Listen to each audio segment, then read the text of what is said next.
K-dramas aren't slowing down anytime soon. 2521, Forecasting Love and Weather, and now Business Proposal. Kim Se-jeong returns to play Shin in this golden spoon meets dirt spoon romance. We fell in love with Kim Se-jeong in the action fantasy Uncanny Counter, so it was a pleasant surprise to see her play a quirky character. Kang Tae-moo confesses to Hari, but she can't get over their differences, but he promises not to give up. In the latest episodes, Tae-moo takes Hari on several quote-unquote dates, disguised as collecting on the mistaken kiss, but his efforts pay off as Hari slowly but surely falls for him. On the flip side, Minggu and Young-soo have a fateful encounter that leads to them getting together and becoming an official couple. Who knew that going number 2 would get you closer to falling in love? And then we meet the one guy we all can't help but hate, Lee Min-woo. Now this guy's a piece of work. But before we get to that, let's recap some of the highlights in the latest episode. What's up, Sunday fams? Welcome back to another video. It's business proposal time, and this is such a fun drama to watch. I can't get over Very it. fun. I have a smile on my face the entire time, and Shin Hari is amazing to watch. Yes, absolutely. Coming from Uncanny Counter, Kim Se-jeong played an awesome badass like superhero fighting machine,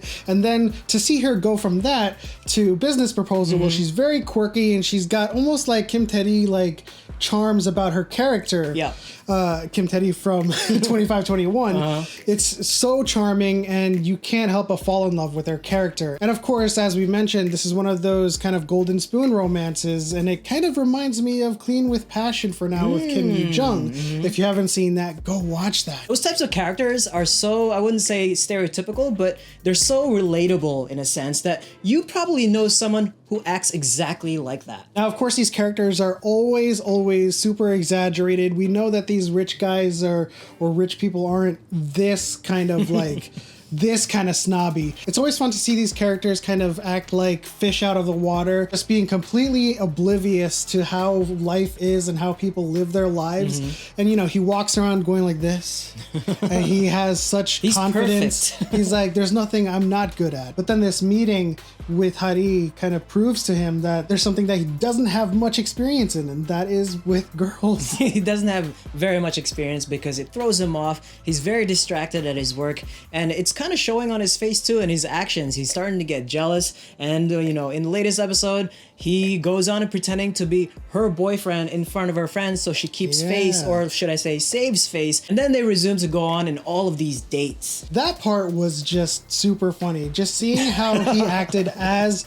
her boyfriend, like, you know, the concept that he accepted, being clingy, being super jealous, and then she's like, hey, I need to go to the bathroom. Let's go. I'll go with you. All that stuff to kind of create this boyfriend image in front of her friends that I don't know what kind of friends you have to have that are only impressed by, you know, the partner that acts like that, but that's definitely red flag partner material. And or red flag to friends. Exactly, you know? exactly. Now let's move on to Minggu and Young-soo. I mean, that partnership or that couple, how it all started, it all kind of just culminated into taking a shit. You know, it's almost as if this couple, these two people are in their own K-drama. Yeah. Like, you know, Shin and Young-soo have such a great friendship that leads to a lot of shenanigans between Tae-moo and Hari. The stuff that Young-soo goes through with Mr. Cha, I'm gonna call him Mr. Cha, is just super hilarious and just as much part of the charm of this show as Hari and Tae-moo. Yeah, and she's very clumsy about it. She kind of goes on a whim on everything that she does with him. She's trying to like keep this line, this imaginary line between them so nothing gets crossed. But obviously she's so in love with him, she can't help herself. And then she finally gets drunk one night and runs into him, and then whoo, we get a steamy scene. Look at that body. I'm kind of jealous, like that body is ridiculous. Young-soo's body?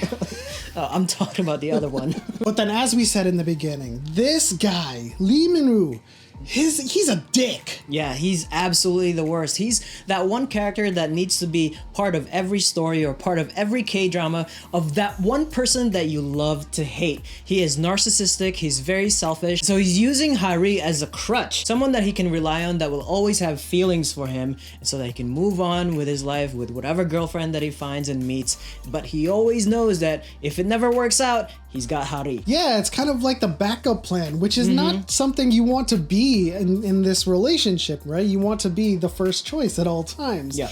Min-woo, Minwoo isn't even like the victim of second lead syndrome. He is just there. He's got a girlfriend and he's acting all friend zoney with Hari. But as soon as Hari has some interest in Taemu, or Taemu shows interest in Hari, he's all like, well, now suddenly my feelings are brought to the forefront. I can't handle this. Yeah, exactly. He's just jealousy. He's just so narcissistic. And, you know, each time I watched him, I was hoping that he would fail. I was hoping that something would happen just to like get him punched in the face. But he ends up punching Taemu in the face, and Hari ends up taking his side, so to speak. And it all kind of leads to kind of the final sequences of the episode. In the midst of all of that, Taemu is in the process of just not giving up, taking Hari on a string of dates that he's, you know, disguising as, you know, trying to collect on that kiss, in which Hari is like, I want to pay you back for that kiss. It was just a complete mistake and we should forget it ever happened. In the midst of going on these dates, Hari is slowly but surely coming to her senses every single night, thinking about Taemu, having these, you know, flashbacks to their moments that they had with each other. And then they shared like a very deeply personal conversation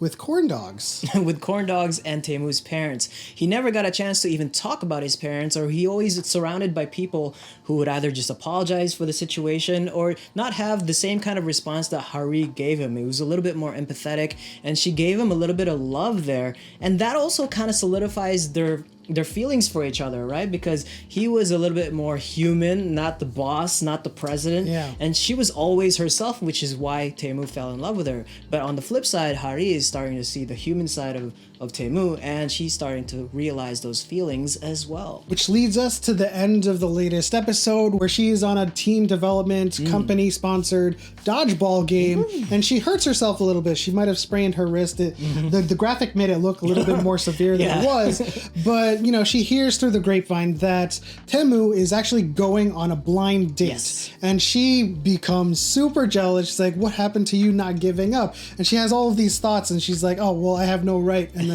in the midst of all of that, it was a jumbled mess, but in the midst of all of that, she finally reconciled with how she really felt. Yeah, quick shout out to her moment of the uncanny counter moment. She turned into uncanny counter there.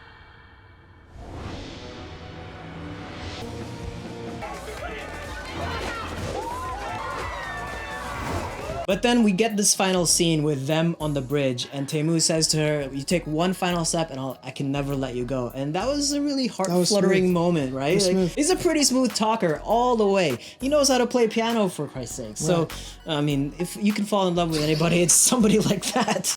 No?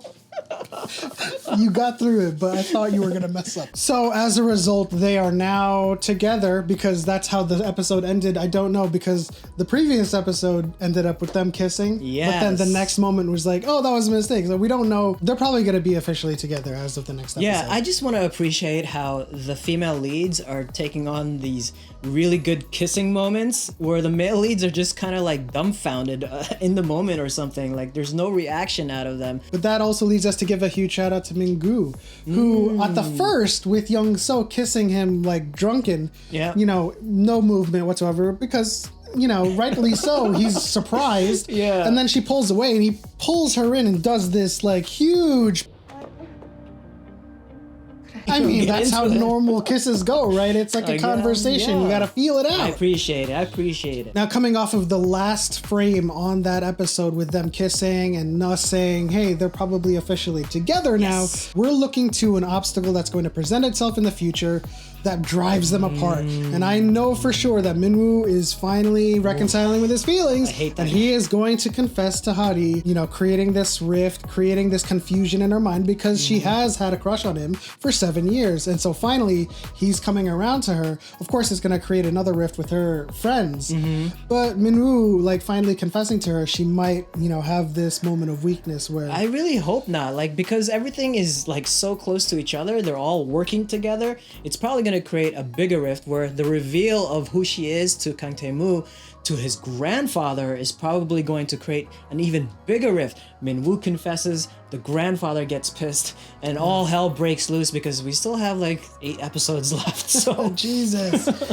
But in any case, that'll do it for this video. Leave it in the comment section below what you think is going to happen next. If you are here for K-dramas and K-pop and all kinds of Asian entertainment, please subscribe if you're new. Hit the like button, turn on notifications, and do all that good stuff. Share this video with your friends. But as always, this is what we're watching this Sunday. We'll see you guys next time.